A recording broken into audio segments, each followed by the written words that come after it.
Менталниот хендикеп не значи и отсуство на човечност и работна способност. Лицата со ментална болест може да бидат пријатели, добри колеги и функционални во заедницата, посочуваат психолозите. Лицата со ментални расстройства, доколку се научат добро да менаџираат со болеста, може да бидат високо продуктивни.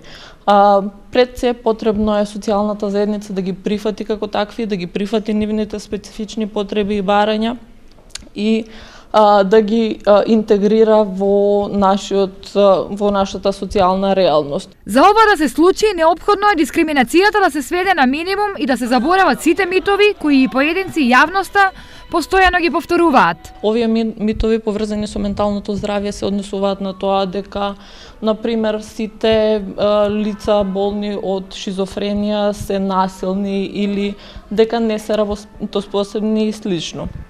Овие митови и факти се присутни во нашата јавност и затоа важно е да работиме со младите за будење на јавната свест. Една обука околу менталното здравје се одржа денес во Штип во организација на Совет на млади. Совет на млади смета и апелира до сите млади дека треба да се вклучуваат во вакви обуки, треба да се надоградуваат самите себе и да работат на своето ментално здравје, затоа што само со работење на самите себе може да дојдеме до едно здраво општество и правилно да се насочат и да се развијат младите. Инаку истражувањата покажале дека токму лицата со ментален хендикеп се најдискриминирани во општеството. Тие се неретко изолирани и отфрлени од сите, освен од семејствата. Токму и поради ова неопходно е подигање на јавната свест за можностите и способностите на оваа категорија лица.